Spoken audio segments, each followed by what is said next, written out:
beaucoup, Monsieur le maire, cher Abdel, Monsieur le sénateur, cher Fabien, chers amis, la CGT 93, chers amis de SCF, également 93, Saint-Denis. Mesdames et messieurs, chers amis, vous êtes très très nombreux ce soir.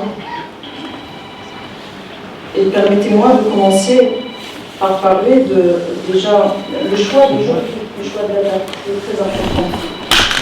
C'est la journée internationale de la solidarité avec le peuple palestinien, le 29 novembre. Et cette date n'a pas été choisie par hasard. C'est la date où la résolution des Nations Unies 181, ce qu'on appelle la résolution de partage, a été votée, le partage de la Palestine historique, où un État a été créé pour certains et où la souffrance et la dépossession,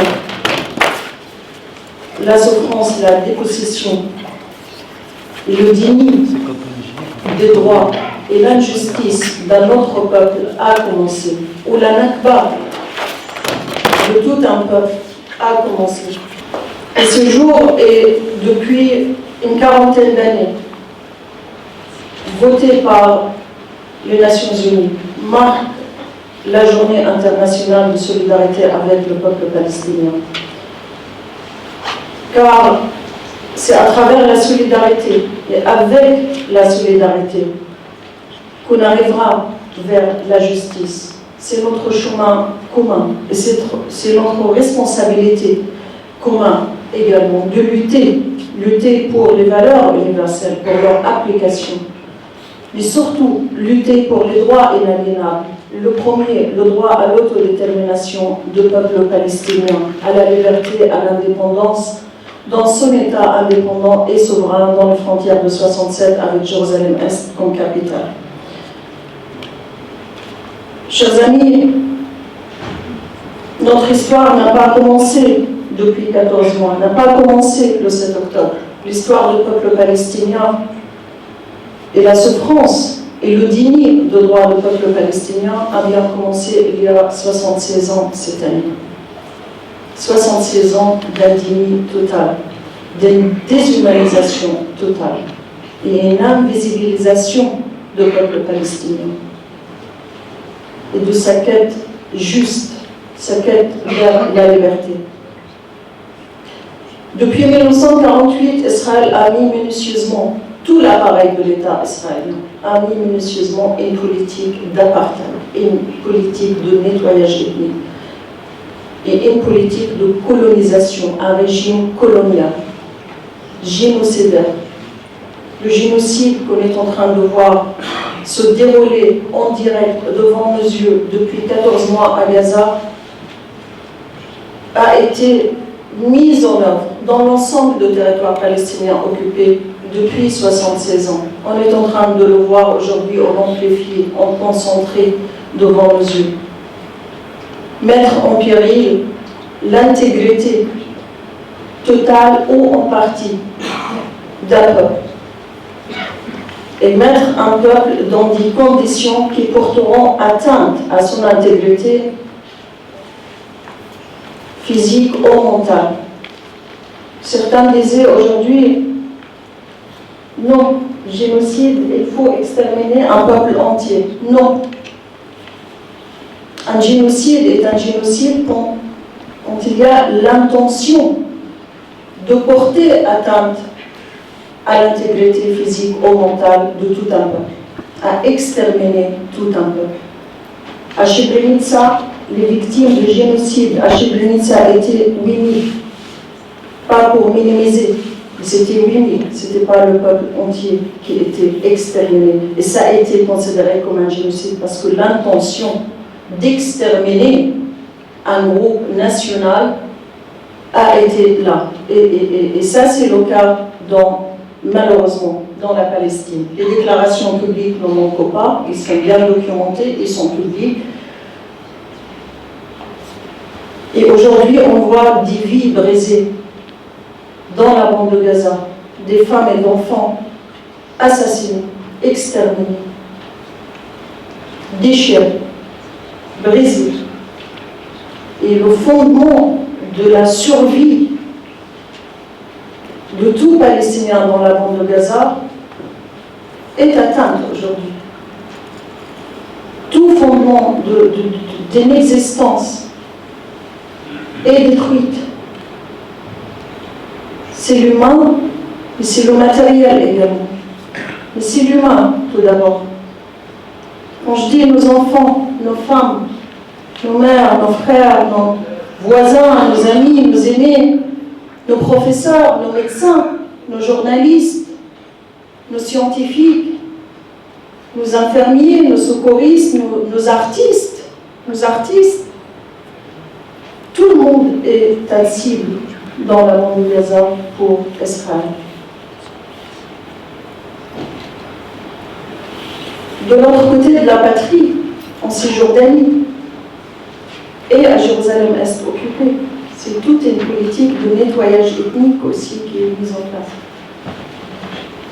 De par la colonisation, de par le terrorisme sponsorisé et protégé par l'État d'Israël, le terrorisme des colons, de par la défragmentation de territoires, de par le blocage de mouvements, de liberté de mouvement, de par la confiscation des terres, la démolition des maisons. Toute cette politique rend la solution à deux États, ou la création de l'État de Palestine, presque impossible aujourd'hui. Mais ça engage justement notre responsabilité collective, la responsabilité de tout être humain, et des États également. Et c'est là où on engage également le fondement qui peut protéger les droits du peuple palestinien. Et c'est le droit international. C'est les juridictions internationales. Et aucun État ne peut se donner la liberté d'interpréter les articles de droit international à sa guise. Le droit est clair. Et le droit international se prime, et surtout quand il s'agit des crimes de guerre, des crimes contre l'humanité. Et Netanyahou également doivent être arrêtés. Aucune impunité aux criminels de guerre. Aucune impunité aux criminels qui tuent chaque jour, qui occupent un autre peuple. Et c'est pour cela que nous rappelons toujours la force de droit, la force de la loi. Et c'est la seule force qui protégerait nos droits. Et c'est la seule force qui va vaincre face à l'occupation, face à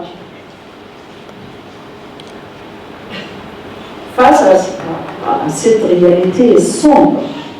Je ne veux pas utiliser d'autres termes. Il faut un cessez-le-feu aujourd'hui immédiat. Il fallait ce cessez-le-feu il y a 14 mois. Nous nous félicitons de cessez-le-feu au Liban, car aujourd'hui nous ne sommes pas seuls face à cet État criminel, cet État voyou qui se donne la liberté d'envahir des États voisins, de frapper, de bombarder et d'essayer d'imposer ses règles de jeu par la force et par la puissance militaire. Ce qu'Israël doit comprendre, et tous ses amis et ses alliés, c'est qu'il n'y aura jamais une solution militaire dans notre région. Car notre question est une question politique de droit. Du coup, il faut une solution politique. Une solution politique basée sur l'égalité et basée sur le droit. Et il faut un cessez-le-feu dans la bande de Gaza, mais surtout, il faut l'arrêt de l'occupation militaire israélienne, il faut la fin de cette occupation, il faut la fin de l'impunité d'Israël, et il faut la mise en place de dernier avis consultatif de la CIJ contre l'occupation israélienne et la nécessité de lui mettre terme, contre la colonisation, un avis très très important qui a engagé clairement la responsabilité des États partis à la Charte des Nations Unies. Et il faut mettre terme au génocide en cours. Le génocide qui m'ont honte. Moi, je crois qu'ils m'ont honte à chaque instant. À chaque instant. La justice ne pourra pas être faite quand on permet de voir des enfants et des femmes assassinés. Plus de 16 000 femmes ont été assassinées dans la bande de Gaza seulement l'année dernière. Il y a 2 jours, c'était la journée internationale contre la violence faite aux femmes. Et je salue l'action menée par le conseil départemental de la Seine-Saint-Denis et leur partenariat avec Génier, où l'Observatoire contre la violence faite aux femmes a été créé il y a 3 ans en partenariat entre Génier et le département Seine-Saint-Denis. Et c'est justement un rappel à nous tous que toute femme se vale, tout homme se vale, tout être humain se vale. La violence contre la femme palestinienne doit être rejetée comme la violence contre toute autre femme sur cette terre doit être rejetée. Chers amis, je voudrais terminer par vous remercier tous, toutes les associations, tous les partenaires, tous les amis, toutes femmes et hommes, les artistes en particulier qui ont permis à cette magnifique œuvre de voir la lumière. Je l'ai vue il y a 2 mois peut-être, elle était en construction, en création. Et je suis heureuse de voir une fresque qui représente la Palestine tout entière. J'ai cherché tout de suite la Méditerranée et je l'ai vue, hélas, derrière un mur. Notre culture, nos oliviers, notre ciel bleu, qui doit rester bleu. Je vois nos enfants, qui représentent plus de 50% de la population palestinienne. Une jeunesse extrêmement vibrante, qui aspire tout simplement à une vie digne. Mais je vois le mur et je vois la brutalité de notre réalité. Je vois un mur qui sépare notre peuple de la liberté, qui sépare notre peuple de l'égalité. Mais je vois une résilience aussi. Je vois Hamdallah. Hamdallah, c'est le symbole de la souffrance, mais aussi de la résilience de ce Palestinien. Et l'attachement de tout Palestinien à sa terre, à ses racines, à sa culture. Et je vois le peuple palestinien qui va vaincre par sa résilience. Sa résilience qui est renforcée chaque jour parce que nous ne sommes pas seuls. Nous ne sommes pas seuls. Ça fait 76 ans qu'on se bat pour nos droits, on se bat sur cette terre. Mais nous sommes parfaitement conscients, on se bat pas seuls. Nous sommes ensemble dans ce combat. Car c'est un combat, comme je l'ai dit, universel, indivisible, pour les droits et pour la justice. Merci beaucoup, merci Monsieur le maire, merci à vous, merci à toutes les associations, merci à votre solidarité. Merci beaucoup.